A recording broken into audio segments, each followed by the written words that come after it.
খবৰ কেনেকুৱা সকলোৰে ভাল লাগি আছে নে নাই আজি ভাল লাগি আছে সকলোৱে মোৰ লগত কব ভাৰত মাতা কি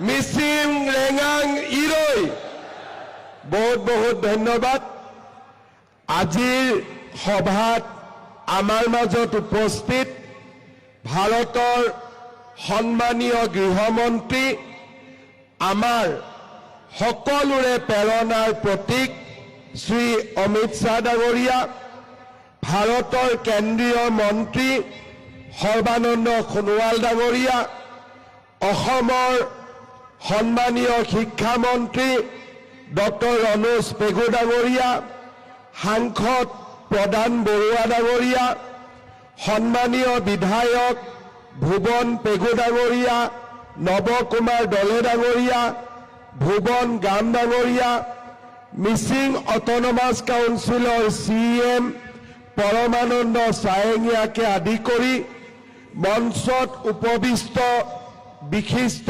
ব্যক্তিসকল মিচিং যুৱ মহোৎসৱত যোগদান কৰিবলৈ অহা অসমৰ বিভিন্ন অঞ্চলৰ পৰা অহা সন্মানীয় ৰাইজ আই মাতৃসকল আৰু যুৱক যুৱতী বন্ধু বান্ধৱীসকল যোৱা বছৰ মই মিচিং যুৱ মহোৎসৱত আহিছিলো আৰু তেতিয়া মোক ডক্টৰ ৰণোজ পেগু আৰু ভুৱন পেগু ডাঙৰীয়াই অনুৰোধ কৰিছিলে যে অহাবাৰ কেন্দ্ৰীয় গৃহমন্ত্ৰী অমিত শাহ ডাঙৰীয়াক মিচিং যুৱ মহোৎসৱলৈ নিমন্ত্ৰণ কৰাৰ ব্যৱস্থা কৰি দিব লাগে আজি আমাৰ বাবে সৌভাগ্যৰ কথা যে ভাৰতৰ কেন্দ্ৰীয় গৃহমন্ত্ৰী অমিত শাহ ডাঙৰীয়া আমাৰ মাজত উপস্থিত আছে আৰু নিশ্চিতভাৱে মিচিং যুৱ মহোৎসৱে আজিৰে পৰা এটা ৰাষ্ট্ৰীয় মৰ্যাদাও লাভ কৰিলে মই ভুৱন পেগু ডাঙৰীয়াক যোৱাবাৰ কৈছিলো যে আমি এই ফেষ্টিভেলৰ গোটেই অঞ্চলটো ধুনীয়াকৈ সজাব লাগে মিচিং সংস্কৃতিৰে এই গোটেই অঞ্চলটো আৰু আমাৰ ইয়াৰে গোটেই ব্যৱস্থা কৰিব লাগে আজি আমি সিদ্ধান্ত লৈছো যে আমি এই অঞ্চলটো মিচিং যুৱ মহোৎসৱৰ কাৰণে আৰু অতি সুন্দৰভাৱে বনাবৰ কাৰণে ৰাজ্য চৰকাৰে 100 কোটি টকা এই মহোৎসৱৰ বাবে প্ৰদান কৰিব শ্ৰদ্ধা ৰাইজ আমাৰ বাবে অসমৰ লোক সংস্কৃতি আৰু জনজাতীয় কলা সংস্কৃতি আমাৰ বাবে অতিকে গুৰুত্বপূৰ্ণ আজি মই অনুভৱ কৰো মোৰ ঘৰ গুৱাহাটীত আৰু মই আজি অনুভৱ কৰো যে আমাৰ মিচিং ৰাইজসকল যদি গোলাঘাটৰ পৰা শদিয়ালৈ নাথাকি সম্পূৰ্ণ ধুবুৰীৰ পৰা শদিয়ালৈ থাকিলেহেঁতেন অসমত কেতিয়াও মিয়া বাংলাদেশী সোমাব নোৱাৰিলেহেঁতেন আজি গোলাঘাটৰ পৰা শদিয়ালৈ ব্ৰহ্মপুত্ৰৰ এটাও চৰ চাপৰিত অবৈধ বাংলাদেশী সোমাব পৰা নাই কাৰণ আমাৰ মিচিং সমাজৰ লোকে কপালৰ ঘাম মাটিত পেলাই তেওঁলোকে কাম কৰে শ্ৰম কৰে আৰু আমাৰ পবিত্ৰ ভূমিক ৰক্ষণাবেক্ষণ দিয়ে এবাৰৰ বাবে আপোনালোকে চিন্তা কৰক গোলাঘাটৰ কাজিৰঙাৰ পৰা শদিয়ালৈ নাথাকি এই মিচিং সম্প্ৰদায়ৰ লোকসকল যদি বৰপেটা নলবাৰী ধুবুৰীটো থাকিলহেঁতেন আমাৰ অসমৰ এটুকুৰা মাটিও কেতিয়াও কোনো বাংলাদেশীয়ে লৈ যাব নোৱাৰিলেহেঁতেন। সেয়েহে মই মিচিং সম্প্ৰদায়ৰ লোকক অন্তৰৰ পৰা শ্ৰদ্ধা কৰোঁ।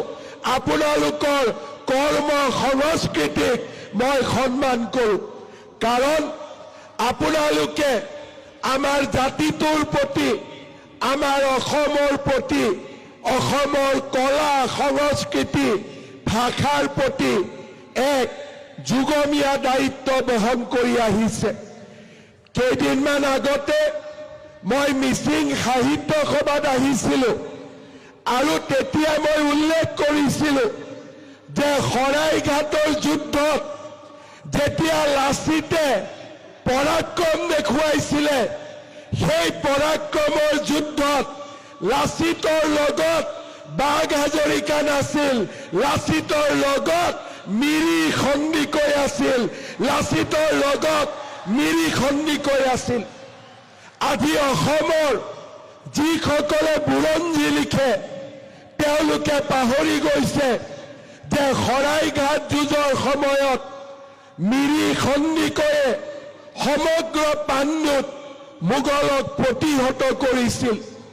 আহোমে মিৰি বৰগোহাঁইৰ পথ সৃষ্টি কৰিছিল আৰু আহোমেই ৰজা সুবিনফাই হিংগুলীক বিয়া কৰাই মিচিং জীয়ৰীক বৰকুঁৱৰী পাতি সমন্বয়ৰ সাঁকো নিৰ্মাণ কৰিছিল। এই মিচিং সম্প্ৰদায়ৰ অসমৰ জাতীয় জীৱনৰ প্ৰতি অভূতপূৰ্ব বৰঙণি আছে। আজি আমি অসমৰ ইতিহাসে জানে যে মানে অসমক পৰাস্ত কৰিছিল, অসমক মানে অধিকাৰ কৰিছিল, কিন্তু অসমৰ ইতিহাসৰ বহুত কম মানুহে জানে যে এই মুকক চেলেঙত মিচিং সমাজে মানক পৰাস্ত কৰিছিল আৰু মানক অসমৰ পৰা খেদি পঠিয়াইছিলে। আজি আমাৰ ইতিহাসে শৰাইঘাটৰ যুদ্ধ হওক, মানৰ আক্ৰমণত মিচিংসকলৰ যি উদ্যম আছিল, যি পৰাক্ৰম আছিল, তাক ইতিহাসে আজি সোঁৱৰণ কৰাৰ প্ৰয়োজনীয়তা আছে। মই ৰণোজ পেগু ডাঙৰীয়াক অনুৰোধ কৰিম যে আমি অসমৰ বুৰঞ্জী আমাৰ হাইস্কুলত আমি নতুনকৈ প্ৰৱৰ্তন কৰাৰ সিদ্ধান্ত লৈছোঁ। এই অসমৰ বুৰঞ্জীত মিৰি সন্দিকৈৰ বীৰৰ গাথা আৰু মানক মিচিঙে পৰাজিত কৰাৰ কথা সোণালী আখৰেৰে আমি লিখিব লাগিব। এয়া আমাৰ জাতীয় দায়িত্ব। শ্ৰদ্ধা ৰাইজ, যোৱা 25 ডিচেম্বৰত মিচিং সমাজৰ ৰাইজে কেন্দ্ৰীয় গৃহমন্ত্ৰী অমিত শ্বাহ ডাঙৰীয়াক সাক্ষাৎ কৰিছিল। পৰমানন্দ চায়েঙে আছিলে, ৰণোজ পেগু আছিলে আৰু মিচিং সমাজৰ নেতাসকল আছিলে। মই সেই সভাত কেন্দ্ৰীয় গৃহমন্ত্ৰী ডাঙৰীয়াক অনুৰোধ কৰিছিলোঁ যে আমাৰ মিচিং অট'নমাছ কাউন্সিলক সাংবিধানিক স্বীকৃতি দিয়াৰ সময় আহি পৰিছে।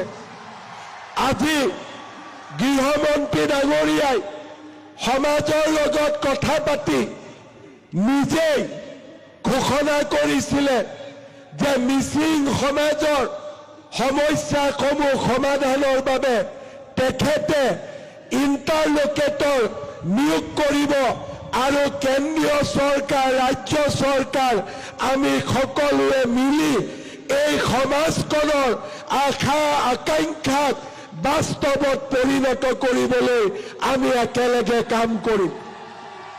শ্ৰদ্ধা ঘুনাসুতিৰ দলত বগীৰ পৰা মাজুলীলৈ ষ্টেট হাইৱে খনাই হওক বা আজি যোৰহাটৰ পৰা মাজুলী সংযোগী দলঙেই হওক, আজি অমৰপুৰলৈ ইলেক্ট্ৰিচিটি লৈ যোৱাৰ ব্যৱস্থাই হওক, এয়া আমাৰ চৰকাৰখনে অসমৰ মিচিং সম্প্ৰদায়ৰ অভাৱ অভিযোগ দূৰ কৰি সমাজখনক আগুৱাই লৈ যোৱাৰ এক প্ৰচেষ্টা।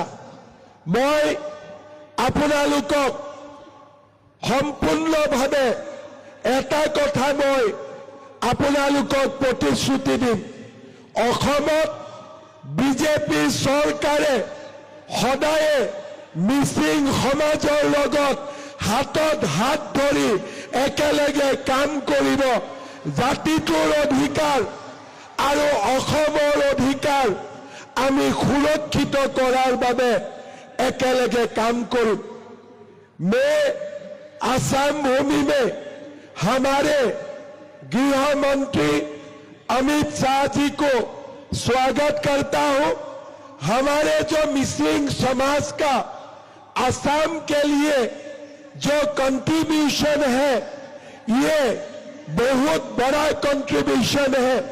आसाम का साहित्य, आसाम का संस्कृति, आसाम के इतिहास में मिसिंग समाजों ने बहुत बड़ा कंट्रीब्यूशन दे के रहा है। मैं एक बात का आप लोगों को आश्वस्त करता हूं, प्रधानमंत्री मोदी जी, गृह मंत्री अमित शाह जी के नेतृत्व में हमारा बीजेपी सरकार मिसिंग समाज का अधिकारों के लिए, अपना संस्कृति के लिए हाथ से हाथ मिला के एक साथ हम लोग काम करूंगा। मैं आजिर सभाते आमार दलीय पलो संस्कृति रक्षणाबेक्षणर कारणे आरो दलीय पलीय समाजखনৰ आर्थ सामाजिक गवेषणा इतिहास সকলো ক্ষেত্ৰতে কাম কৰিবলৈ মই আজিৰ সভাতে দলীয় পলু সমাজখনৰ কাৰণে আৰু 10 কোটি টকা মই ঘোষণা কৰিছো, যাতে ইয়াৰ ইতিহাস আৰু ইয়াৰ সংৰক্ষণৰ বাবে আমি কাম কৰিব পাৰো। পুনৰ এবাৰ এই মিচিং যুৱ মহোৎসৱত আপোনালোক সকলোকে ধন্যবাদ দিছো। আজি গৃহমন্ত্ৰী ডাঙৰীয়া আহিছে, কেতিয়াবালৈ আমি নিশ্চয় মনত আশা ৰাখিম ভাৰতৰ প্ৰধানমন্ত্ৰী ডাঙৰীয়াকো আমি মিচিং যুৱ মহোৎসৱলৈ নিশ্চয় কেতিয়াবাকৈ আমি লৈ অহাৰ প্ৰচেষ্টা কৰিম। আজি আমাৰ গৃহমন্ত্ৰী ডাঙৰীয়াক মই ধন্যবাদ জনাইছো যে আপুনি ইয়াত উপস্থিত থাকি আমাৰ মিচিং সমাজখনক এটা ডাঙৰ স্বীকৃতি আৰু আপোনাৰ শুভেচ্ছা আপুনি প্ৰদান কৰিলে। মিচিং সমাজ আৰু অসমৰ ৰাইজে আপোনাক সদায়ে আপোনাৰ এই আগমনৰ বাবে আপোনাক সদায়ে মনত ৰাখিব আৰু আপোনাক সদায়ে ধন্যবাদ দিব। मैं সকলো राइजों मैं सारा जनता को निवेदन करूंगा कि आप लोग अपना जगह में ही खड़ा होके करताली से गृह मंत्री अमित शाह जी को धन्यवाद दीजिए। एक साथ मेरा साथ बोलिए, भारत माता के, नरेंद्र मोदी, अमित शाह। बहुत बहुत धन्यवाद। जय हिंद, वंदे मातरम। मिसिंग